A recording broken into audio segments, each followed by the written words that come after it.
What's going on there, YouTube, and welcome back to another comic book video. Alright guys, so we have reached that point, the ending to Mark Waid's run on Daredevil, and this is huge. Now let me explain how we got to this point where you have Matt Murdock about to make a deal with the devil, better known as the Kingpin. So while you have Matt Murdock trying to live his best life, he found out that the owl had disappeared from prison. And so he went out of his way to hopefully find the owl, except he ran into the owl's daughter, and that would be Jubila Pride. And you have the two characters work together to hopefully find out where was the owl at. They found him, except when they did find him, he was hooked up to all these different kinds of wires. And the question was, who did this to him? Well, we kind of find out it was the Shroud. You see, in an earlier story arc, when it came to the owl, he was trying to become the kingpin of crime of San Francisco. Now, he was stopped by Matt Murdock in the Shroud, but before he was stopped, he was able to fuse with new technology that would allow him the ability to collect data from computers, cell phones, and TVs across San Francisco. With that data, he would be able to blackmail people anytime he wanted to. But here's the thing, when it came to the Shroud, he realized he could use the owl as a way to hopefully find his ex-girlfriend, Julia Carpenter, because in an earlier story arc, we found out the Shroud has been trying his best to find out what happened to his ex-girlfriend because he wanted to know if she is okay or not, but also be with her once again. And so he kidnapped the owl to use the owl as a way to hopefully find Julia Carpenter, the second Spider-Woman. Now, when it came to Matt Murdock and also Jubila, they realized they had to retreat, except when they did that, you did have the Shroud use all the information that the owl was able to collect on Daredevil for the Shroud and shared it to everyone in the city. So for example, he told everybody in the city that Foggy Nelson is alive. The best friend of Matt Murdock is alive. He didn't stop there. He also shared different kinds of information about different clients that Matt had as a lawyer in San Francisco to everybody in San Francisco. And then shared some dark secrets about Kirsten McDuffin, the current girlfriend of Matt. And so Matt's life in San Francisco is completely ruined. But the problem was you now had different people going after Kirsten, going after Foggy, and that's not safe at all. And so Matt realized he had to make a deal with the Kingpin as a way to protect Kirsten, but to also protect Foggy. But he realized he has no choice but to make a deal with the devil. And so as we dive into today's storyline, we kind of see how big this is for Matt Murdock, because if you think about all the past runs before this one right here, Frank Miller, Brian Michael Bendis, Ed Brubaker, those writers really showed the hatred between these two characters. And now it's Matt Murdock having no choice but to rely on the Kingpin to protect his crew, because he knows that Kingpin has the ability to make a call and have everyone back off of Kirsten McDuffin and also Foggy Nelson. But when it comes to Matt, even though he knows that, it still sucks that he has to make this deal. Now for the Kingpin, the big question is, what are you offering me? Why in the world should I help you out, Matt? What can you offer me that would allow me to help protect your friends from all your mistakes? And he says, listen, I offer you the death of Matt Murdock. And that is really huge. And so we jump over to Kirsten McDuffin and also Foggy Nelson. Now they're hiding in a boat, but unfortunately they have no good way to pass the time until Matt comes back, because if they turn on any kind of tech on that boat, the Shroud will be able to find them and then tell other people how to find them. And so they have to just sit there and wait until Matt comes back. Except while they're waiting, they have no idea that an assassin has been sent after them, and that would be Akari. Now, we met Akari in the earlier parts of Mark's run on Daredevil. Remember, he was somebody that went through the same incident that Matt did many years ago that gave him his powers. And so when it comes to Akari, he has the same powers as Daredevil. The only difference is that he was not blinded by his accident. He can still see, and that is a deadly kind of character. And he was trained by Bullseye and Lady Bullseye. Makes him even more dangerous than he already was before I said that. And now he's going after Foggy and Kirsten. Now, getting back over to the Shroud and the Owl, we kind of find out Jubila is there as well. Now, the only reason why she's helping out the Shroud is because she's trying her best to save her father. Now, here's the thing. The Shroud is also blind like Matt Murdock, and so he has to use Jubila to look at different kinds of computer screens to see what the Owl had found about Julia. And we kind of find out the Owl found her. She's landing in San Francisco for a layover until her next flight can take her over to Denver, Colorado. And so when it comes to the Shroud, that's great news. And now he'll be able to go after her and to hopefully get her. But getting back over to Matt Murdock in the Kingpin, this is where you have Matt explain what he meant earlier about his death. See, the Kingpin would have to tell everyone close to Matt that he had died, but in reality, he'll still be alive and working for the Kingpin, because Matt knows the Kingpin will love the idea of Matt doing whatever he wants him to do. And Matt knows that this is the only thing he has to offer to make sure that Kirsten and Foggy get some kind of protection. Now, while you have the two characters talking to one another, well, out of nowhere, you have the Kingpin assistant walk into the room, and he has a note. Now, Matt takes the note, and we kind of find out on that note, it has Julia's information, telling the Kingpin that she is about to land at the airport. But now Matt knows, and he knows what he has to do.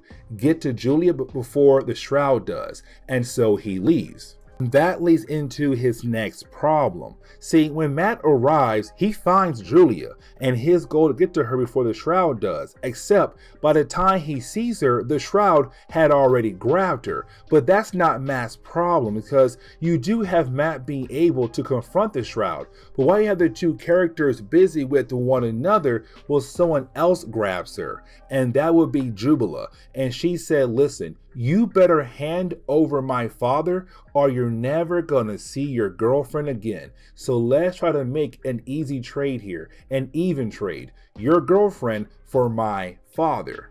But getting back over to the Kingpin, we see him making a phone call. Now, when it comes to this phone call, we see that he's calling up Akari.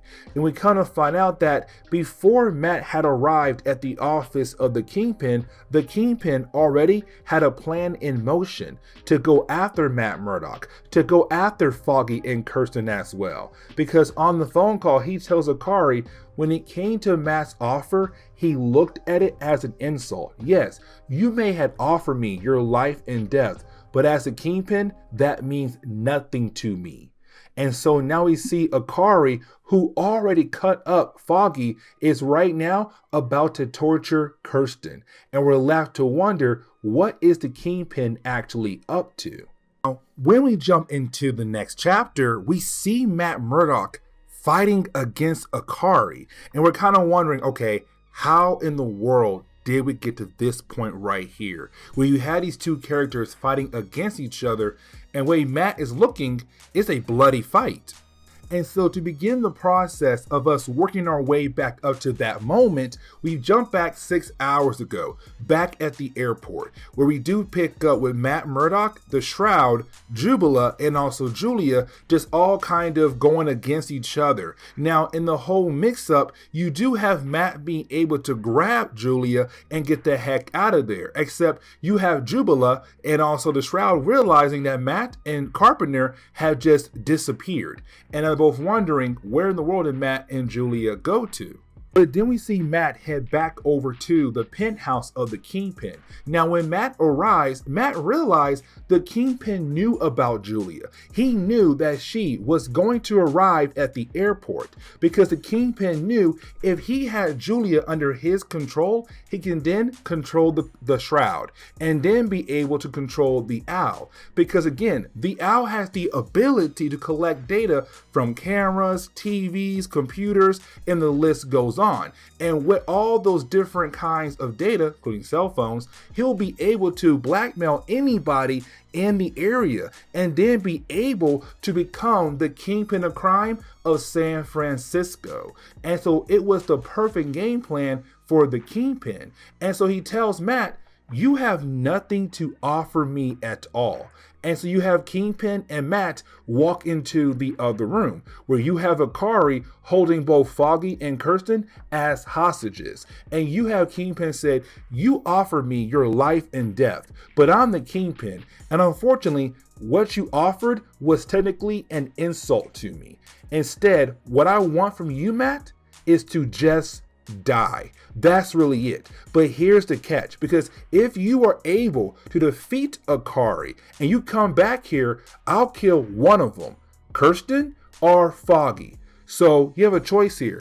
Go ahead and die and let them both live, or survive and one dies. And so we jump back to the present day where you have Matt fighting against Akari. Now, here's the thing. Akari is way more deadlier than Matt is. He has the same power set as Matt, but he can see. And he was trained by Lady Bullseye and Bullseye. And so he has the training to go toe-to-toe with Matt. Matter of fact, he has the training and the ability to kill off Matt, because Matt won't kill. And that is Matt's problem. That is holding him back. Now, while you have the two characters fighting against each other, the Shroud appears. And when he appears, he grabs Akari and throws Akari off the building, just basically killing Akari off just like that. Now, to the Shroud, he believes that he had just helped out Matt. He tells Matt, okay, with him gone, there's no way the Kingpin has you under his control. And there's no way the Kingpin can have me under control. But the Shroud does not know that when it comes to Kirsten and Foggy, that now their lives are in danger because Akari just died. And the Kingpin told him, if you come back here, you survive, I am going to kill off one of your friends. And the question is, which one would it be?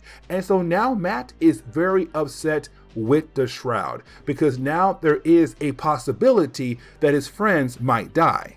And so as we enter the last chapter for this series, we do pick up with Akari walking back into the Kingpin's penthouse with the mask of Daredevil. Now we already know that this is no way Akari at all. We already know that this is Daredevil wearing the outfit of Akari as a way to trick the Kingpin into believing that Daredevil is officially dead.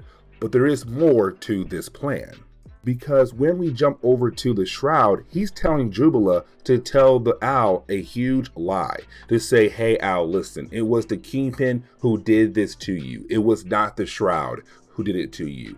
And the reason why they're doing this, so the Owl can begin the process of collecting data on the Kingpin to begin to blackmail him, or to possibly get him in trouble with the law. But getting back over to Matt Murdock, we see him continue with the idea of playing along that he is Akari, not Daredevil, just long enough until he is able to free Foggy, Kirsten, and also Julia. But he has to make sure the Kingpin believes him, because the Kingpin is asking all these different kinds of questions to confirm that, one, this is Akari, but two, that Matt Murdock is officially dead. And so you have Matt say all these different things as a way to trick the Kingpin, except while he's saying all these different things, you have Matt walking around the table, getting close to Kirsten, getting close to Julia, getting close to Foggy, and Foggy is the key person who is going to help him actually get out of this situation. because that leads into Foggy getting up and taking out one of the bodyguards, and that leads into Matt being able to take out the other bodyguards in the room, and that leaves only the Kingpin. Now, we already know most likely there are other guards in this entire building that works for the Kingpin, but Matt has a plan here to make sure that Kirsten, Foggy, and also Julia get out of this situation. And so when it comes to Matt, the only person he has to deal with for the time being is the Kingpin.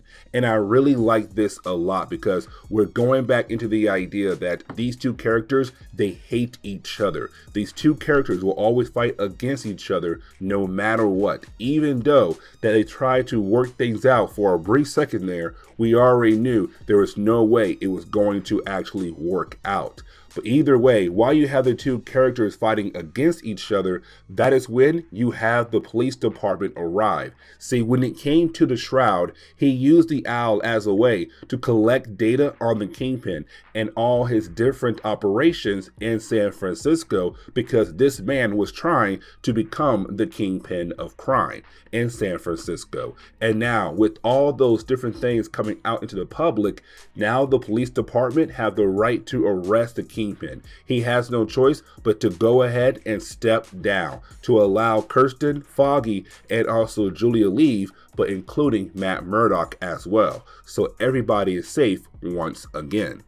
But we're not done just yet, because you do have Mark Waid continue to wrap everything up so the next person can come in and work on their run. And so when it comes to the Shroud, we also see him getting arrested as well. We get another way to confirm that he is just some crazy ex-boyfriend who cannot go with the idea that he was dumped. And so you have Julia and also Matt pay the Shroud a visit, where she does give him a kiss, but on her lips she had enough tranquilizer to knock out a rhino. So of course we have the Shroud getting knocked out and being taken over to the police. Now, when it comes to Matt Murdock, he was able to talk to the mayor of the city, and she was able to remove all warrant for his arrest. But because all the secrets came out when it came to all of his clients, even though he's a free man again, his law firm is finished, because now no one in the city trusts him enough to be their lawyer. And so Kirsten and Matt have no choice but to go ahead and close down their law firm business. But there is some good news here, because Foggy was able to beat his cancer. Foggy is going to be able to survive. And this is great news for Matt, Kirsten, and also Foggy. But there's still one more thing we kind of have to focus on as we close today's video.